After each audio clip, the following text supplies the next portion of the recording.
Today's episode is sponsored by Rev, the productivity powerhouse for content creators, journalists, market researchers, and more. Capture audio from anywhere, get AI-powered summaries and quotes, and leave security worries behind with Rev. Whether you're on the go or in the office, Rev's got you covered. Discover more at rev.com. Hi, I'm Kendall Kelton, and I'm your host today on The Rough Draft. Featuring honest conversations with folks from across the creative industry, The Rough Draft explores the creative process, tools, and resources used by some of the best in the business. From journalists to content creators and business leaders, we shed light on what it looks like to break into the industry, make mistakes, collaborate with others, and the essential tools that help us all along the way. This week, I'm super excited to be talking with Casey Miner, an editor at Throughline, a podcast from NPR that explains the history behind current events. Now, Casey has spent most of her career editing podcasts for Planet Money, Wondery, and Reveal, to name a few. And she has taught narrative story structure at the University of California, Berkeley, and is co-founder of the Editors Collective, a group of narrative audio editors working to diversify the field and build networks and career paths for new editors. And on today's episode, Casey discusses her journey, editing philosophies, and the art of creating powerful audio stories.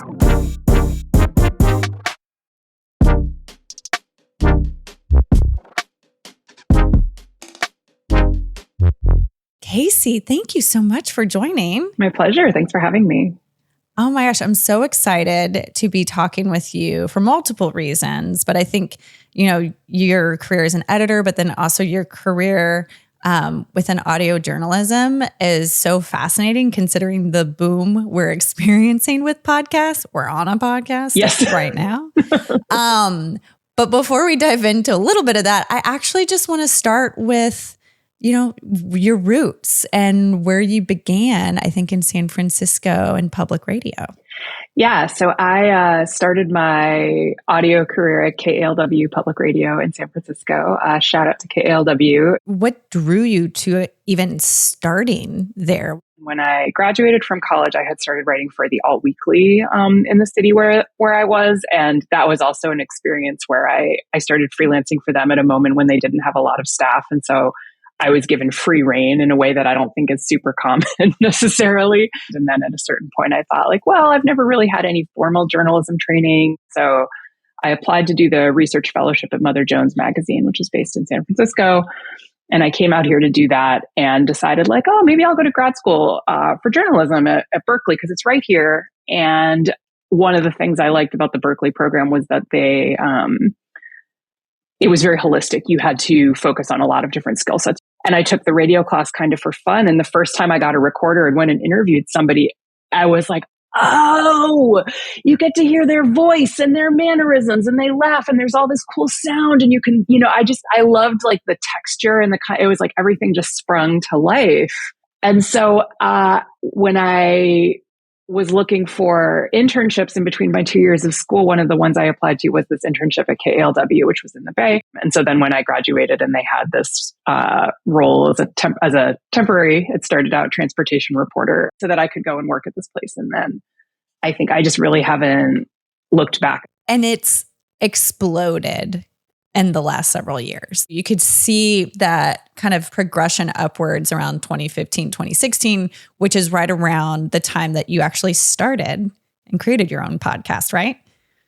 Yes. So I launched my own podcast I think I launched in 2015. And yeah, as you say, this was right around, I got very fortunate in this way that, again, I didn't know at the time, right? The time when I was at KALW was right around the time that Serial came out and that podcast really started booming. And all of a sudden, everybody... Oh, that one in particular changed it for me. I was like, oh, I love this. Absolutely. And I think, we all really loved it. And then it was cool because all of a sudden... my skill sets and the skill sets of my peers, the people I was working with, were all really in demand. It was how to edit audio, how to record, how to interview people, how to get high quality sound, how to host. And so there was a lot of work, and I had an idea for a show that I wanted to do on my own. And so I launched this podcast called The Specialist, where I profiled people who did interesting or unusual work.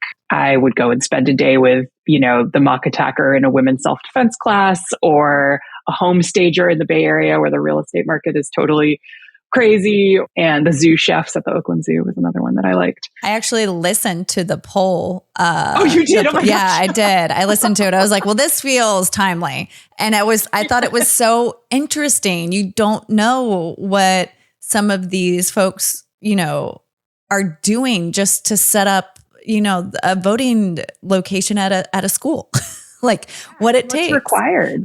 Yeah. And I think that's what I was curious about that, right? Like who is doing the work that makes everything around us go, I think is another way to think about it, because there's so many people doing work that you really don't think about or see. You had transitioned into more of an editor role. And so I'd like to just hear a bit about that decision, and would love to just get your take on why editing. Yeah, absolutely. I love to talk about why editing. I think more people should be editors.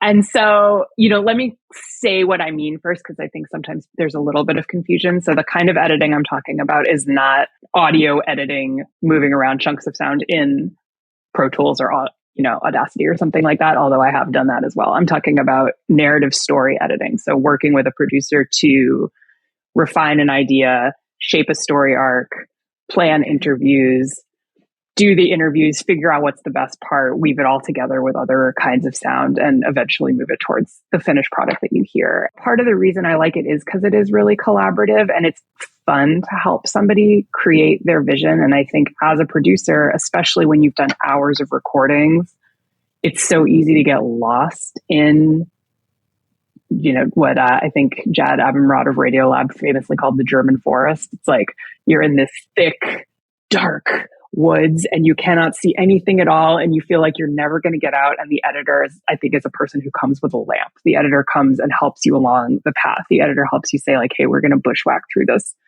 together. And it's a cool role because you do have a different perspective on the story. You're hearing about it, you're talking about it with the producer, but you're not in it. So sometimes you can see things that maybe they're not able to see. Hey, what if we started here? Tell me more about this character. Talk to me about this experience of recording. And I'm going to write down what you're saying as you say it, because I hear a lot of energy and excitement and details in what you're saying that aren't coming across in your script right now. And I want to help you get that out there. And then from a practical standpoint, it's a little more predictable than a reporter job. Anybody who's been a reporter knows that like when news happens, that's when you have to go.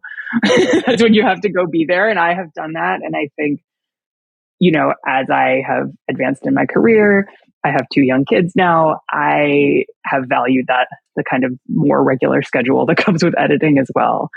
We're not seen enough as editors. We're not seen enough. So I would like us to be seen more.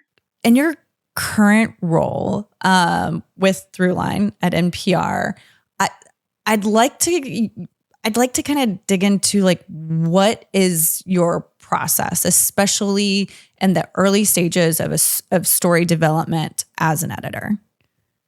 Yeah. So, NPR's Throughline is a show where I think you might broadly describe it as a history show, but we think of it more as being a time machine. Like if you're reading a story in the headlines, how did we get here? What took us to this point? Who are the people? What are the stories you might not have heard? Or the people you might not have heard of who helped us get to this moment. And so one of the things that's cool about the show is we cover a very wide range of topics. Like in the past couple of weeks, we have done episodes about we did an episode about the Crusades, an episode about Christian nationalism in the US, an episode about the Third Amendment. We have an episode coming up about the origins of Thanksgiving. There's a broad, we've done episodes on K-pop, we've done episodes on smell. So, and we're a small team, we're about 8 people. And so one of the things we're thinking about, it's an hour-long documentary style show, which means that we're interviewing people, we're using music, and we're using a lot of archival sound. And those elements are integral to how we build the story. The hosts and creators of the show, Rand Abdelfatah and Ramtin Arablouei, created it with sound as an essential part, right? So it's not the kind of show where we're sprinkling in a little music at the end. It's like the scoring and the archival sound and the scene building and the interviews and the writing are all part of it and all working together. And so when we're thinking about episode pitches and when I'm talking about those with the producer, part of what we're thinking about is, okay, how are we going to tell this story? What's going to keep somebody listening for an hour? What's propelling us forward narratively? Is there an archive of oral histories we can draw from? Are there writings we can dramatize? Is there an interesting back and forth between the hosts and the guests that we can include? So we want to be thinking about those elements from the beginning. So I talk with the producers ahead of time about what their pitches are. They bring them to the full team and say their ideas. And then once they get a green light from the hosts, we start figuring out, okay, like who are we going to talk to? Who's going to be our anchor guest? And part of what we're looking for there is someone who can tell us the story. Yeah. Who can tell us if there's characters, can they talk about the characters? If it's more like the development of an idea, are there scenes we can build out around that? We've done this whole series on amendments to the Constitution, which is sort of, it's like the transportation reporting of cinematic audio. It's like, how are you going to make the Third Amendment for an hour? Right. Right. And part of what I talk about with the producers and, help them do is think about that. What are the stories that kind of show us what happened? What are the ideas we can talk about? How are we going to get through? How are we going to break it up into a 3-act structure? And so I sit in on the interviews that the hosts do, which is unusual. It's one of my favorite parts of this job. But, typically I haven't, especially if people are recording in the field. Obviously, the editor is not going to be listening in on the phone or whatever. But because we do almost everything remotely, and because the interviews are so long, our interviews are 90 minutes to 2 hours. Oh, wow. It's really helpful as the editor to sit in, and we're talking on Slack the whole time. And right from there, I'm saying like, hey, this is a really good point. Let's dig in on this. Here's some follow-up information. And then once we've done all the interviews, we have a meeting where we storyboard and where we basically all sit down and we outline, okay, how are we going to open the show? What's the arc going to be? What's the takeaway from each part? What's the mood that we're going for? So we're thinking about sound and we're thinking about building the story. And then off they go and they make it. And it's unbelievable the work that the Throughline producers do. I mean, they're working with dozens of tracks in Pro Tools and, doing very intricate sound design and layering as well as storytelling with these interviews and this archival sound. We're also really trying to test the premise, whatever it is, our argument is, whatever story we think we're telling, history is complicated, right? And so we want to be sure that we're on solid ground. And in terms of what we're arguing, the producers make a draft that's around, between 50 minutes and an hour. And I will listen to the draft. And when it comes in, I don't look at the script or anything like that. I usually take a walk or do my dishes or something like that. I try to hear it like I would listen to an actual podcast that I was not working on. And this is your walk and listen technique? This is my walk and listen technique, yes. So I will walk around my neighborhood, listening and either writing on a notebook as I listen, making my notes, or sometimes I just am making the notes on my phone as I go. It's easier with a notebook. And so I'm sure many of my neighbors have seen me do this many, many times. But I really want to hear it that way because reading is a different experience. And there'll be a role for that later in the process to really go through the script and do that kind of line editing. Yeah. But I just want to hear it. What's boring? What's engaging? What's delightful? What's confusing? What's making me curious? And so I'm really paying attention to that. And then I make all my notes and have a meeting with the team where we kind of talk through all of that. And I give my big high level notes like, hey, I think this is working. I think we might need to talk about restructuring this. We talk a lot about the frame and how we're setting up the episode at the beginning to help listeners understand what they're going to hear. And then we go through multiple other revisions after that. And I think you have your self-described kind of ethos around editing other journalists is it edits, not... edits, not edicts. Yes, that is something that I will say too. And I think what I mean by that is there is a style of editing that some people have experienced and I think is probably more common in kind of like an old school newspaper environment. But, where the editor is like, their job is to come in and give orders, fix this, take this out, move that. Yeah. Yes, no, kind of come down from on high and tell you what it is you are and aren't doing. And that is not how I see the work. I see it as a collaboration from the beginning. And so what I try to do is to say, hey, this part isn't working. This isn't working for me. This part is confusing or this part is boring. Here are some reasons why I think that might be happening. Here are some ideas I have for what we could do to solve the problem. these are just ideas. If you have a different idea, we should talk about it. I think it's more important for me that we diagnose kind of what's going on, and then we work collaboratively to figure out how to solve it.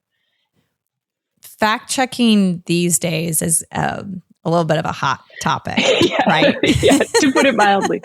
Yeah. So it is, and I could be wrong here, but I feel, at least from my point of view, is that it can, depending on the story, get harder and harder to do with so much information, mis or disinformation out there. So how do you or your team approach fact checking with your stories? You're identifying a really good point. And I think one of the things that does help us is that we are a historically focused show, by which I mean that we are not reporting breaking news. We have a little bit of an advantage because there has been more distance between, there's more distance between our show and the stories we're trying to tell. And so I think we do it on a few levels. And the first one is that kind of checking of the premise. I'll take the Third Amendment episode that we did. The Third Amendment is the one about housing soldiers, the one that says you can't quarter soldiers. And so what do? Well, we start looking for people who study the Third Amendment. There aren't that many of them, but we found a few, right? And then we ask them, what do you think about the Third Amendment? Why is it important? Why should people care about it right now? What do people misunderstand about it? What might we be misunderstanding? Is the thing we're saying to you, does that sound right, or would you change it? And we do that with all the shows, with all the episodes. So we really try to understand, is the premise we're starting from even sound? And I think we're never trying to say it's definitive or it's the only perspective, right? I mean, history is very contested, as we know.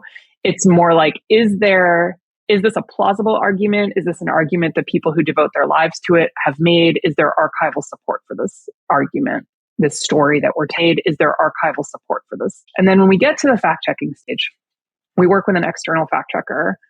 We have them do kind of another layer of that. And our fact-checker is really, really great. He's very experienced. And so every line in the episode is getting fact-checked. So is this sentence that we wrote true? If our guest is making a certain argument, is that a plausible argument? So Casey, I want to do a deep dive with you on one of your particular episodes of Throughline that you worked on. It's called A Tale of Two Tribal Nations. The episode is a pretty powerful exploration of history and identity, and it's centered on a couple different paths that were taken by two Ojibwe reservations in Minnesota regarding land ownership. And so I want to start with what initially drew the team to this story. Yeah. So that story was pitched by our producer, Anya Steinberg, who had this experience when she's from Minnesota originally, which is where she and her co-reporter, Sequoia Carrillo, ended up doing this field reporting. But what she talked about is Anya is not native. But what she talked about is that growing up, she always went to the summer camp, and the summer camp was on a reservation. It was on tribal land. And when she was older, she started to reflect on that and think like, wait a minute, like, why could I go to a summer camp that was on a reservation? Why was I able to do that? I thought that land would belong to the tribe, right? And so she had researched this in college, and she ended up basically bringing the story where she was like, hey, there's actually this really interesting story where, did you know that most tribes in the US don't actually own most of their reservation land? Most of it has been sold to private owners. And we didn't know that. And so she started talking about like, well, there's actually these two bands of Ojibwe in Minnesota. And one of them, the Red Lake Band, was able to hang on to most of their land and avoid this kind of sell-off. And I want to do a story where we do this field reporting, and we go and we kind of tell the different stories of how the fates of these two bands of Ojibwe diverged and what happened and why and what had led to it. And what Anya brought that was really cool was like, well, here's this counterfactual. Like, if you wonder what would have happened if we hadn't been forced to sell this land, what would have happened if there had been this other path? And actually there is this example right up the street of a tribe that was able to avoid this for all of these various reasons. And she brought a very, nuanced understanding of it, right? It's not a blame thing. It's not like, well, this band of Ojibwe people did the right thing and the other one did the wrong thing. Right. It wasn't about that at all. It was about, all of these different circumstances and characters and people doing the best they could in constrained circumstances. these really powerful narratives. And so she and Sequoia got a grant to go and do field reporting and interview people who live there now, interview the descendants of people who had made some of the choices that had led the different groups to where they were today, and was able to bring back this really interesting story where we bounced back between the present day and the past to tell stories about how the land had been allotted or not, and what had happened. They were able to take, a week-long reporting trip and go to both of these places and do all this really, really great work interviewing people on the ground. Because as she also made the case to us, this is a story about land. This is a story about place. The story also involved weaving in reenactments and archive material and in-studio interviews. So how did you and the team work to structure those different elements for this particular story? Well, one of the things that we did was we found an anchor guest who was himself Ojibwe from this region, who had written about this and had done a deep dive into the history of the different players. So both the Native American players and the white players, the people who had kind of come together to negotiate these treaties or try to force the tribe to sell or resist the effort to force to sell, all the different characters. And he was just so great. And so we did a long interview with him, one of these kind of 1.5 to 2 hour interviews where we had him tell these different stories and really describe the characters based on all of the archival research that he had done. Who were these people? What happened? What are the records? Is there a record of this treaty negotiation? Is there a record of this conversation? Are there letters? Is there this or there that?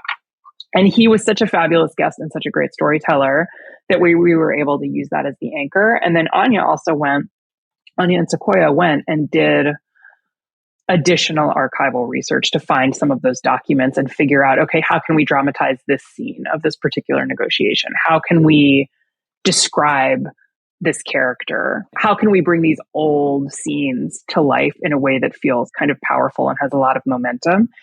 And so then we just kind of worked through how to do that. I mean, once we had all of the material, we went through that storyboarding process that I described, and we settled on kind of moving back and forth between doing a kind of scene in the present day and then diving back into the history that kind of led you up to that scene. And that let us use all the great field tape they got, where they're describing, being on the ground or, being on the Red Lake reservation where all of the signs are in Ojibwe and things like that. And, there's Ojibwe radio station and all that. We got to use recordings from the local radio station, which was so great. And then to go back and sort of say, here's what happened. And they had also interviewed the descendants, as I said, of people who had been part of these stories, who still live on that land, which was really powerful. So how did not being Native American, how did the team approach those relationships and build trust to be able to go in and to tell the story? Yeah, I think we had a couple different ways. I mean, Anya had built some of these relationships with some of the people we interviewed through her own research in college when she had started looking into this. And so she knew some of the people we talked to and asked for introductions and things like that. They planned to go there. And then Sequoia, her co-reporter, is herself Native. She's not Ojibwe from Minnesota, but she is Native, and she's also done a lot of reporting for NPR on Native communities. And so I think, and she was really, really helpful to us also. And so they both were really helpful in making sure that we were kind of using, appropriate terminology, that we were describing people in respectful ways, approaching people in respectful ways. What made this episode in particular? Because you were like, I want to spend time on this one. What made it stand out to you personally? I think it's first of all, we just don't get to do this very much. We don't get to do this kind of field reporting. And I think the story itself was one that I had never heard anything like it. And I don't think I would have heard about it if it weren't something that Anya had experienced firsthand and that she really wanted to dive into. It's not the kind of thing that gets covered regularly in media. And I think it felt really different either than other sort of stories that I have heard in mainstream media about Native American communities. And it had great characters. Everybody had so much agency. Everybody was really three-dimensional, but it was just so rich. Like, it was rich in the present and it was rich in the past. I think that was the other thing, is it also felt like a story that was very alive. It didn't feel like, oh, let me tell you a story about these people who are gone now. It was like, no, here are all these people who live here right now in, the 2020s. And also, here's how they are still kind of working with and grappling with the legacy of all these other things that have happened, which was also really active because efforts to get more land back are still active and underway, right? Efforts to rebuild community are active and underway. And so I loved it. It felt so alive and unexpected and interesting. And I learned so many things that I didn't know, including, but also much far beyond that kind of initial factoid that we open with, which is like, hey, did you know that most tribes don't actually own their reservation land? Do you find, like, I guess, is that kind of like the what you're looking for as an editor, when you have your own kind of take, but then you just see whether it's the reporters or maybe it's the whole team just like come to life, and it just feels like just very magical. Is that kind of like, that's what I'm doing? Yeah, no, absolutely. Absolutely. And in this case, it was fun because I don't usually get to work with reporters on field reporting trips, but I got to help them, and I had them send me voice memos at the end of every reporting day telling me what they had done and what was cool and what they remembered and where they were. And we used those as the basis for drawing some of the details that ended up in the story. And just getting to do that whole part of it and really have it be a 3-dimensional experience was so much fun and really cool. And it's such a great story. And I was really an honor to help them make it. And it won an award. We won an Indigenous Media Award for that story. So. Oh my goodness. Well, congratulations. Thank you. I mean, really, it's like Anya and Sequoia who should get the main congratulations. Well, we're definitely going to link to that episode in particular in the show notes. Thank you so much for joining us. Before we go, can you let our audience know where they, can find you and your team's work? And yeah, thank you. It's been a total pleasure. I love to talk about editing. So thanks for having me on. I am not really active on social media. And so... Ooh, the rarity. We love it. We love it. I have Good for you. a handle on X, formerly Twitter, but I don't use it all that often. If you want to find me there, it is Reed Miner, ReedMiner. But otherwise, I recommend just following Throughline. So the show is from NPR and it's called Throughline. You can find it wherever you get your podcasts. Amazing. Well, we'll link to that in the show notes. Thank you again for joining us. Yeah. Really appreciate it, Casey. Yeah, my pleasure. Well, that's it for today's episode of The Rough Draft. To learn more about our guest and to find links and resources related to the conversation, check out rev.com/podcast. If you enjoyed today's conversation, be sure to rate and subscribe in order to stay up to date with the latest episodes. Thank you for listening, and we look forward to seeing you again on the next episode of The Rough Draft.